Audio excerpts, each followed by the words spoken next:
Okay, so this is how far I got. Yeah, this project is actually taking longer than I thought it was going to take. But this is the main frame basically. Just stacked together now. Still busy with the alignment and stuff. Because it's really difficult to do like these bends and get everything accurate, and my bender's not the best bender. So starting to run out of material as well. So I've gotten going to the scrap bin now and taking out some stuff here, and I think I'll just well, this one I've already like wire brushed and stuff and marked it out. I'm getting ready to cut it now, but just different sizes and stuff. I think I'll just like I'm gonna use these 25mm square tubing for the main struts where the suspension is going to attach to. So I'll just notch that out and bend it close to fit this to match the 20mm bars, and then from there I'm going to look at what alternate ends I've got for like bracing and stuff.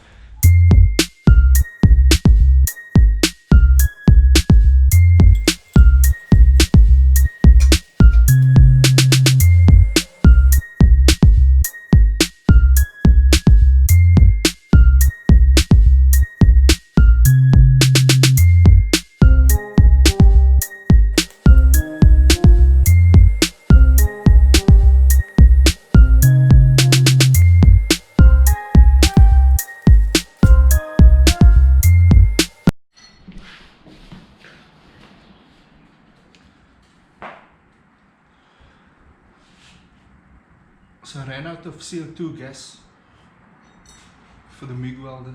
You can't get gas now, so I read on the internet that you can, that's why I've been TIG welding all of this stuff. But if I have to TIG weld all of this stuff, it's going to take forever to weld. So I read on the internet you can MIG weld with argon gas. So I'm going to swap the bottles now, and then I'm going to see how it goes. Let's do it.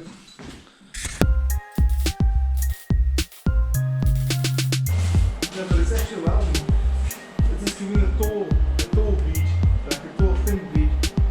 And it's not as shiny as my other welds, the other CO2 welds. It's very dull. But other than that, it's working. It's a bit weird, but it's working. I wonder if I just put the amps up. Concentrate voltage must go up a little bit to see what difference that makes. And then the penetration, I think set a bit higher. Yeah, penetrate a bit deeper.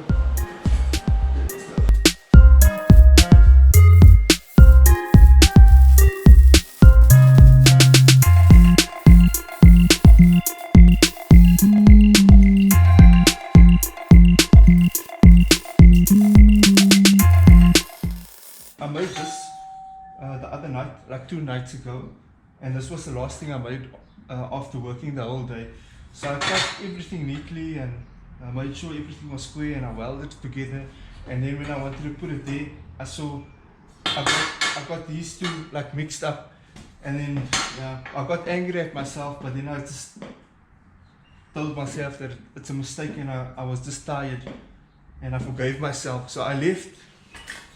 And I took another day break and came back, and now it's like in the morning now, so I remade it and welded it all together. So now I'm going to attach it to over there. So this is the rear swing arm axle. So I'm going to put it a bit down here. It swings away from this portion here, so I don't want the wheels to swing into that over there. So if I have to put it down here, and it swings up, this arc will take the wheels closer to this bar over here.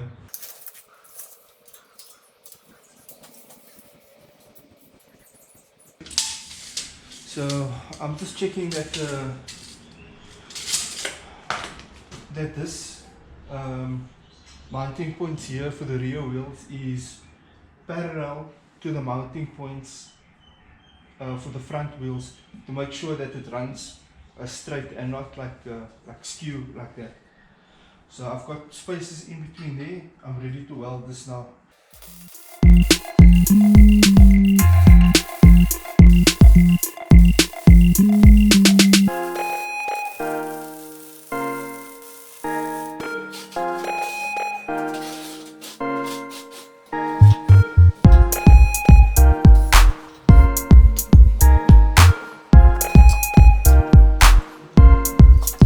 this is basically also scrap material that I just cleaned up and stuff. So this is going to be the bearing housing. So I've cleaned it up a bit there for the welding, and I've made my markings there.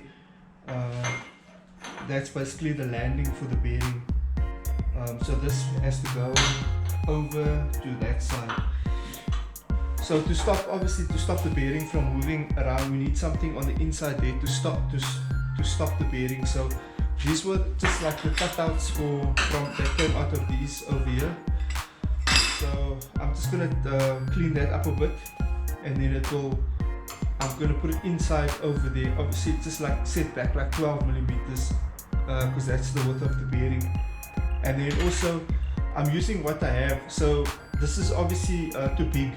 The bearing is smaller than that diameter. So what I'm going to do is I'm going to 3D print a bush that fits in there, and then the bearing will fit in there.